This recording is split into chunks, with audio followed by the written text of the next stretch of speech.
Selamat datang di mata kuliah Hukum Laut dan Kepariwisataan. Dalam sesi kali ini, saya akan mempresentasikan aspek hukum lingkungan dan keberlanjutan dalam segi praktisi pariwisata bahari.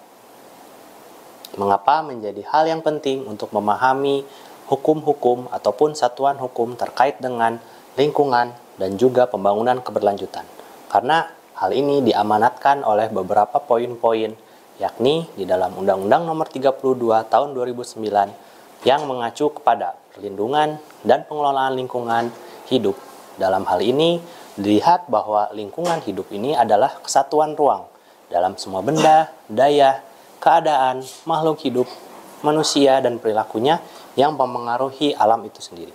Selain itu, pariwisata akan mengacu kepada bagaimana pengelolaan oleh para pengusaha wisata untuk mengacu kepada dalam memberikan pengelolaan di dalam industri dalam skala yang besar, yang dimana akan berdampak pada lingkungan-lingkungan di dalamnya. Oleh karena itu, baik dalam hal ini memberikan dampak yang besar secara positif ataupun negatif.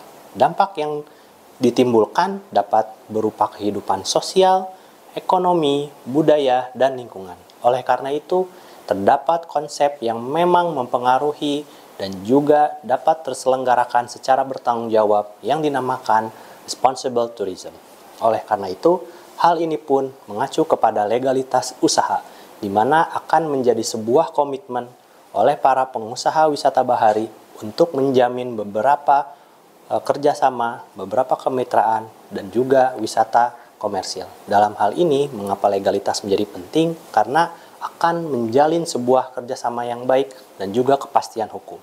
Selain itu, poin selanjutnya, penentuan usaha wisata bahari, di mana akan berlaku pada pendekatan di mana segi operasional dan tatanan produk hukum itu sendiri. Selain itu, terdapat penentuan tarif dan penarikan pajak yang berbeda di wilayah Indonesia sebagai pengelola wisata bahari. Aspek pengelolaan limbah, konservasi, tanggung jawab perusahaan akan berbeda-beda untuk setiap wilayahnya juga. Selain itu, terdapat kesesuaian zonasi kawasan yang memang teratur ditentukan oleh wilayah yang telah ditentukan oleh pengelola. Nah, oleh karena itu, maka mengapa sebuah pengelola wisata bahari akan melihat terkait dengan pengelolaan wilayah-wilayah pesisir, yang dimana persyaratan bisnis atas pariwisata bahari memuat banyak sekali perizinan. Selain di bidang operasional, terdapat beberapa hal yang memang perlu dipatuhi. Hal ini akan mengacu kepada prinsip-prinsip yang memang berbeda di setiap daerah maupun wilayahnya. Praktisi akan melihat apakah perizinan yang memang diperlukan.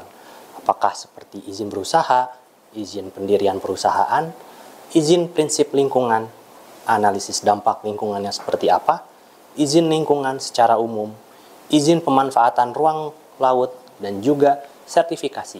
Sertifikasi keberlanjutan sejauh mana legalitas usaha tersebut memiliki sertifikasi yang memang menunjang wisata bahari untuk dikelola. Dalam hal ini dapat memberikan mutu dan juga penjaminan usaha dalam hal ini yang memang beruntung bagi para praktisi dan juga para calon-calon customer di dalamnya.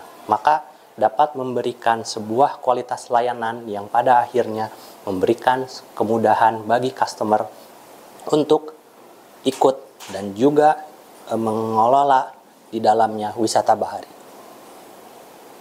Oleh karena itu, mengapa dalam poin-poin praktisi adalah mengacu kepada beberapa izin lingkungan yang salah satunya adalah AMDAL atau yang disebut sebagai analisis dampak lingkungan.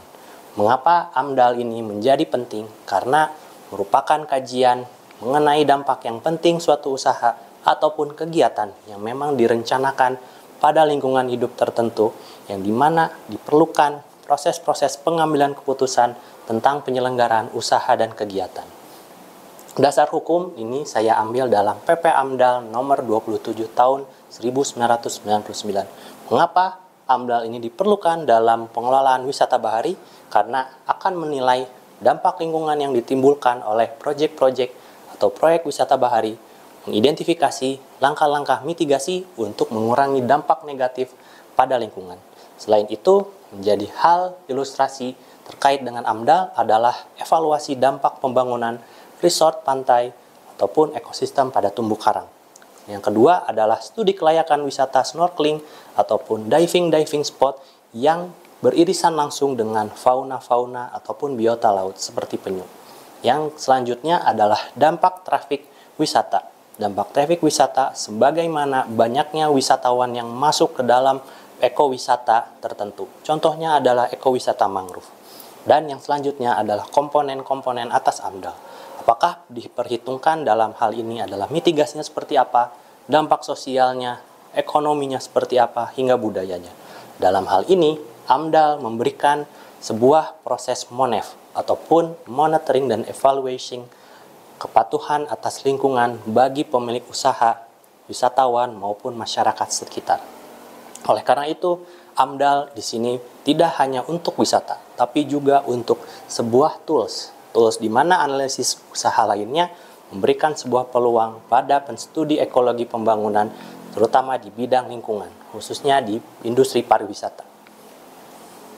Ini pun menjadi hal yang penting dalam izin-izin prinsip lingkungan laut yang dimana merupakan instrumen dalam pelaksanaan pemanfaatan laut yang dimanapun menjadi sebuah persetujuan yang memang diperuntukkan untuk kegiatan usaha yang memang bersifatnya strategis nasional. Hal ini diperuntukkan untuk beberapa bagian yang memang stakeholder di dalamnya terlibat dalam hal ini seperti masyarakat lokal, masyarakat tradisional maupun masyarakat adat.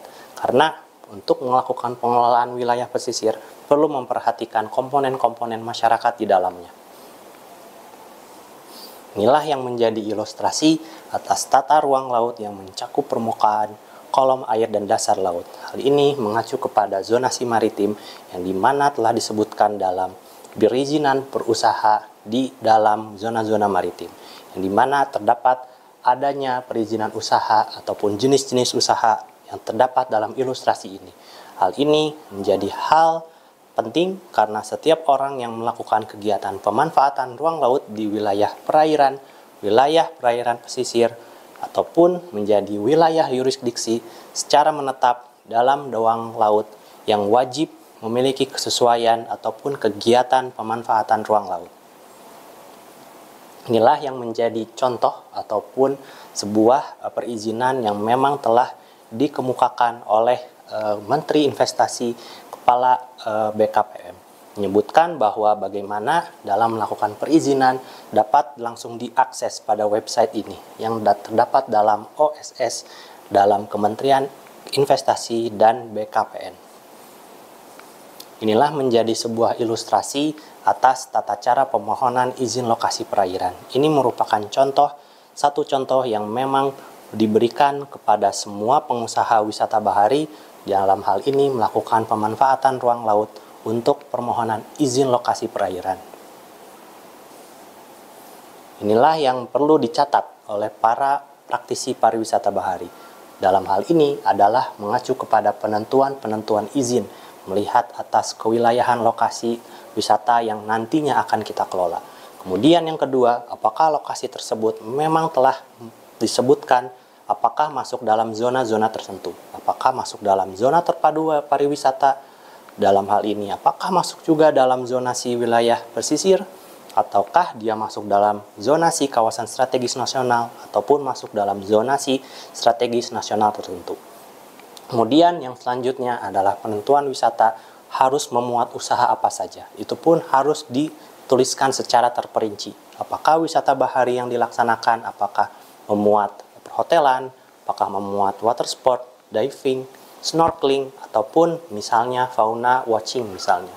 Hal ini pun masuk ke dalam poin yang selanjutnya, pembuatan usaha memuat izin berusaha ataupun diperlukan pemanfaatan, atau dalam hal ini adalah mengacu kepada NIB yang diperlukan atas izin yang memang diajukan.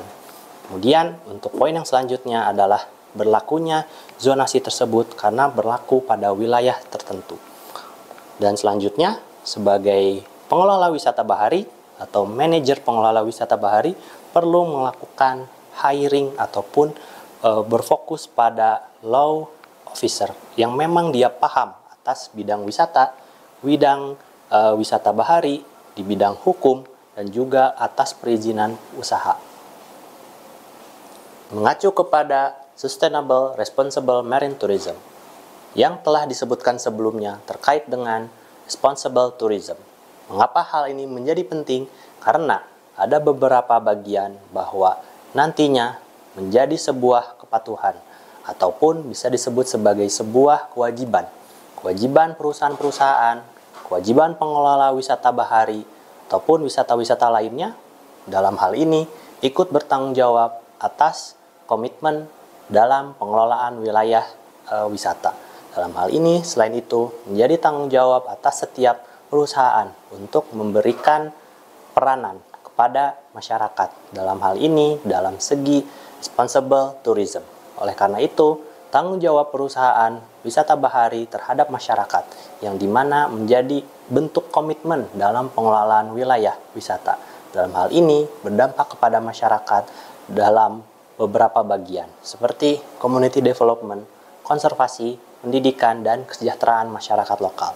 Hal ini pun mengacu kepada diberikannya izin lokasi untuk berusaha, maka terdapat tanggung jawab moral dalam hal ini perusahaan untuk memajukan komunitas setempat di mana pengelola wisata bahari bertempat dalam segi sosial, ekonomi, maupun budaya.